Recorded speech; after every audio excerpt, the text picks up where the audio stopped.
Momento do Patrimônio. Os bens materiais e imateriais da URGS pela rádio da Universidade 1080 AM.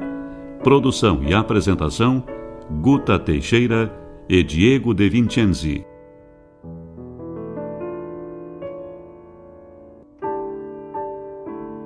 Boa noite, ouvintes.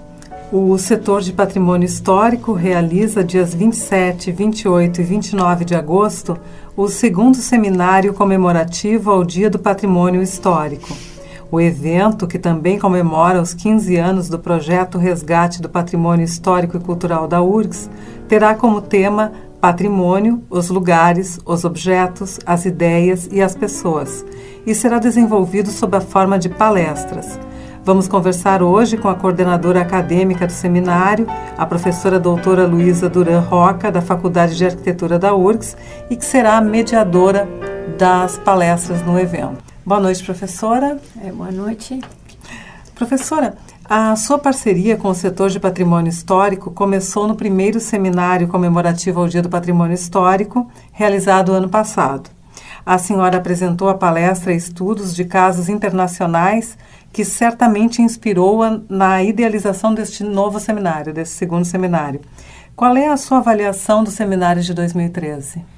Bom, no ano passado nós abordamos o tema das universidades, que em si são um patrimônio social de uma cultura, mas abordamos essa relação que as universidades como instituições educativas adquirem com espaços físicos com persistências arquitetônicas e urbanas.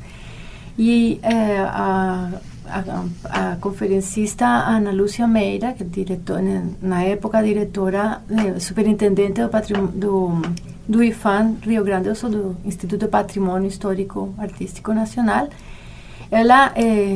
ela apresentou experiências muito bem-sucedidas em que se aproveitou a necessidade de implantar um campus universitário em uma localidade beneficiada com esse programa do Reúne, e que se aproveitou essa oportunidade desse programa para resgatar um espaço que estava degradado, obsoleto, enfim, essa situação. Esses projetos que foram desenvolvidos pelo IFAM com o programa Monumento e financiamento do BID, são experiências muito bem-sucedidas que têm muito a ser divulgadas e de exemplares. A minha contribuição foi revisando estudos de casos semelhantes no contexto internacional, e aí cabe destacar as intervenções que foram feitas nas décadas 60 e 70 em Urbino e em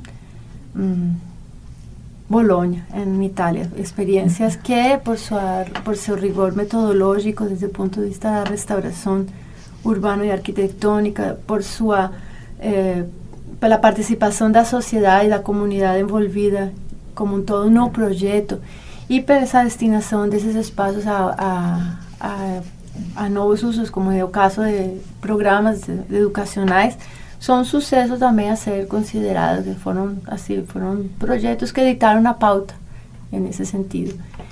Bom, então a experiência foi muito positiva porque abordamos especificamente esse tema da relação das universidades com seu espaço edificado, sim?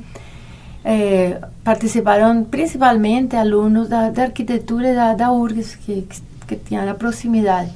Mas este ano o projeto, a temática vai ser bem mais abrangente, porque tivemos mais tempo de organizar, e também pela questão de que essa comemoração dos 15 anos do projeto dos prédios históricos da URGS.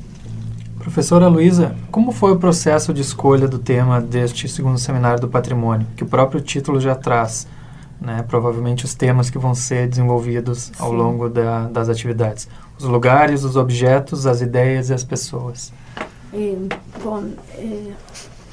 A tua pergunta é complexa no sentido de que cada vez mais o patrimônio cultural é mais abrangente. hace 50 años lo que se consideraba patrimonio era tal vez una casa o un edificio de alto valor artístico o alto valor histórico asociada a las figuras, a los bultos individuales de la historia. Hoy en día nos vivenciamos una tendencia mundial que en la medida que se aceita diversidad y nuevas realidades y hay una inclusión social de otros grupos que no fueron los protagonistas de la historia, entonces o patrimonio en consecuencia vira más abrangente, ya no es un patrimonio restrito a una visión de historia de las élites políticas, sino a historia más relacionada a las colectividades, a las manifestaciones más amplias. Entonces, patrimonio por sí solo también no es solo patrimonio material, que en cierto modo a actuación patrimonial hay mucha, y hay un predominio de arquitectos restauradores porque ellos tienen la capacidad de intervención técnica. Mas o patrimonio es tema de historiadores, de antropólogos, de arqueólogos, de arquivistas, de historiadores, de museólogos, de educadores. O patrimonio como un todo implica y exige un trabajo interdisciplinar. Entonces, a idea fue abrir más ese leque de que a intervención do patrimonio seja un campo restrito de arquitectos restauradores y con un título bien abrangente, bien más amplio, tentar mostrar diferentes aspectos que a actuación patrimonial abrange. Y por eso, los lugares que remeten hacia a intervenção de espaços físicos, as ideias, as novos conceitos e novas teorias que estão sendo discutidas, os objetos para referenciar toda a questão de patrimônio patrimônio móvel e coleções e novos formatos de apresentação dos objetos. E principalmente as pessoas, porque as pessoas é objetivo, a gente trabalha e a gente preserva para as pessoas, não para as coleções, nem para os museus, nem para... O patrimônio deve ser preservado para ser um bem usufruído por maior número de pessoas. Nós teremos cerca de 20 palestrantes nesse seminário. Como é que foi o processo de escolha? Tá, sim. Bom, primeiro temos... 3 palestrantes internacionais que van a proferir como conferências magistrais no início de cada dia. O arquiteto espanhol Carlos Bastán Lacasa, ele é um arquiteto com uma amplíssima trajetória na gestão cultural em mais de 20 países. Ele é de Madrid, trabalhou no Ministério da Cultura de Madrid, foi coordenador da área das artes da Prefeitura de Madrid, que é como mais ou menos equivalente à Secretaria Municipal de Cultura. E entre outros, talvez o projeto mais relevante e mais atual que ele gestionou e coordenou sua implantação e sua execução foi a reabilitação do antigo matadouro de Legazpi, em Madrid, que é uma intervenção muito complexa, não só do ponto de vista de arquitetura, que também tem um desdobramento importantíssimo, porque para implantar todo esse projeto de recuperação desse matadouro enorme, uma construção belíssima do início do século XX, que estava desativada, obsoleta, uma área muito degradada e muito vulnerável de Madrid, entre outros, foi feito um projeto urbanístico de aterramento da M30, de uma via de alta velocidade. São 6 quilômetros de rua enterrada para recuperar a orla do rio Manzanares. E isso é parte de um desdobramento da intervenção arquitetônica que se faz no Matadouro, cujo programa também é muito importante, que não é um museu a mais, não, é um espaço que eles chamam de mediação das artes, onde acontecem manifestações artísticas e sociais de avançar, de novos formatos, assim. En estos días eu vi até no jornal que há a possibilidade de ter coworkings, esses espaços de trabalhos temporais que profissionais liberais que não têm dinheiro para montar um escritório podem estabelecer-se aí. Bom, são propostas que, em nível de programas das novas necessidades da sociedade, uma sociedade cada vez mais dinâmica e mais volátil, que estão sendo desenvolvidas aí nesse espaço físico que foi reabilitado como um patrimônio histórico e artístico da cidade de Madrid. Então, essa experiência que, como estou falando, envolveu aspectos urbanísticos sérios, densos, e também aspectos de novos programas, é uma manifestação, é um projeto digno de ser estudado e divulgado. Entre outros, ele ganhou, esse projeto Matadouro ganhou o prêmio Mies van der Rohe, que é uma alta distinção que se faz em projetos de arquitetura bom, enfim, é um tema muito relevante e muito atual também para nós, porque pode mostrar um caminho de que fazer com esses grandes espaços industriais, como portos desativados, como matadouros, como fábricas, como zonas industriais degradadas, enfim. Nós temos o caso do Cais do Porto aqui também em Porto Alegre. Também, sim, exatamente. É um exemplo análogo que pode a experiência de Matadouro de Madrid pode dar algumas orientações para as intervenções como as de aqui de Porto Alegre. A segunda palestrante, Maria Luisa Bellido Gant, ela é historiadora da arte e ela trabalha com um tema muito interessante, que são os novos âmbitos da musealização, ou seja, as novas tendências de exposição de conteúdos que não implicam necessariamente em trazer na cena expositiva objetos de valor histórico ou artístico consagrados, sino novos meios como vídeos, instalações e todas essas manifestações de novos formatos que nós temos também que atualizar, ver que está sendo feito nesse âmbito.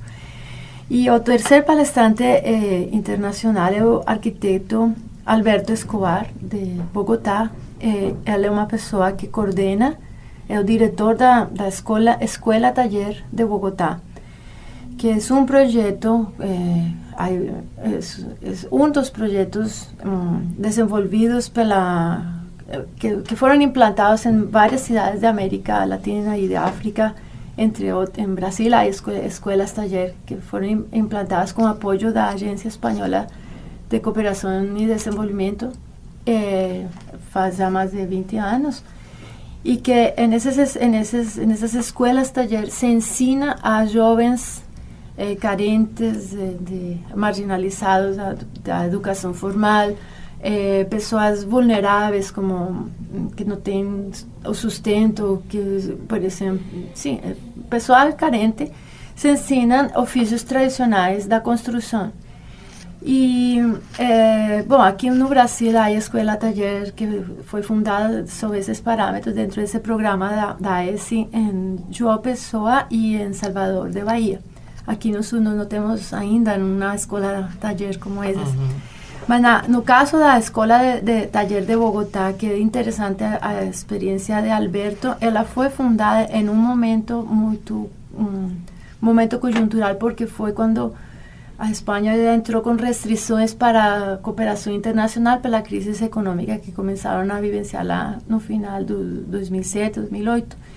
E eles ajudaram no lance inicial, mas aí ele teve que ir detrás de recursos por sua conta para manter o projeto vivo. E então, o tema que vai apresentar Alberto é a questão da recuperação de vidas vulneráveis através da profissionalização de adquirir um ofício. Entre outros, na Escola Taller de Bogotá, ele tem ex-paramilitares, ex-guerrilheiros, ex-narcotraficantes, população de rua, sordomudos, todas as... Ou seja, tem os grupos mais vulneráveis. E o mais interessante é que a grande maioria dessas pessoas, uma vez que adquirem um ofício, aqui recuperam a dignidade e saem da marginalidade, não? Então, por isso que até o título do trabalho dele foi meio em brincadeira, que colocamos a recuperação, a restauração de vidas, não? Ou seja, que não é só os objetos, por isso as pessoas aqui neste caso, até nesse sentido de recuperar vidas assim em alto risco, não? Bom, esqueci de falar, e também temos as profissionais, as outras palestras, dos praticamente 20 palestrantes, se procurou buscar pessoas que tinham defendido tesis de doutorado recentemente sobre áreas de patrimônio, três ex-alunos da URGS, 2 deles professores, 3, 4, já não lembro, bom, mas que têm trabalhos de pesquisa relacionados diretamente com esse âmbito do patrimônio, e muitos deles têm temas absolutamente divergentes.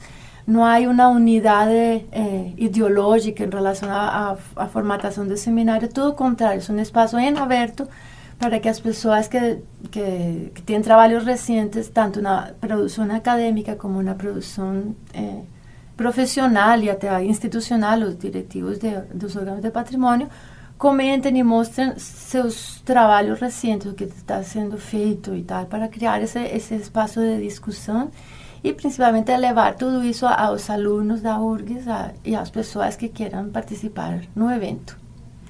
Professor, e quais são as suas expectativas em relação à realização desse segundo seminário comemorativo ao Dia do Patrimônio Histórico? Eu acho que o primeiro é conhecermos mais as pessoas que de diferentes âmbitos trabalhamos na gestão do patrimônio, na docência, na intervenção, nas diferentes áreas de atuação que o patrimônio como um todo implica.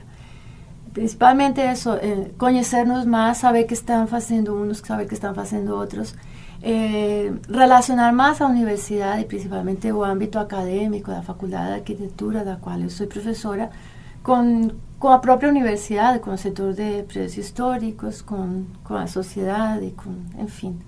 Então, o tema é muito amplo, a diferença do ano passado, que o tema era bem limitado, bem restrito. Esta edição do segundo seminário é bem ampla, bem mais abrangente, mas também a ideia é essa, mostrar que o patrimônio não é só uma fase de recuperação de edifícios de valor histórico ou artístico, sino que há também outros patrimônios detrás disso tudo. Muito obrigada, então, professora, pela entrevista. Obrigada a vocês. Então, as inscrições serão feitas pelo portal da extensão da universidade. Isso, agora certo? A gente vai dar mais informações sobre o seminário e sobre as inscrições. Muito obrigada, Guta. Muito obrigada, Diego. Eu que agradeço a presença, professora. Então, aí estaremos. Conversamos hoje com a professora doutora Luísa Duran Roca, da Faculdade de Arquitetura da URGS. O tema deste programa foi o segundo seminário comemorativo ao Dia do Patrimônio Histórico, que será realizado pelo setor de Patrimônio Histórico de 27 a 29 de agosto, no auditório da Faculdade de Arquitetura. O evento, que também comemora os 15 anos do projeto Resgate do Patrimônio Histórico e Cultural da URGS, intitula-se Patrimônio, os lugares, os objetos, as ideias e as pessoas, e será desenvolvido sob a forma de palestras, como foi explicitado aqui pela professora Luísa. As inscrições são gratuitas e já estão abertas. Os participantes com no mínimo 75% de frequência terão direito a certificados emitidos pela ProRest, através do portal da extensão. Mais informações sobre o evento em www.predioshistoricos.urgs.br. Momento do Patrimônio tem produção e apresentação de Guta Teixeira e de Diego De Vincenzi. Gravações e mesa de áudio, Jefferson Gomes. Boa noite a todos e feliz semana.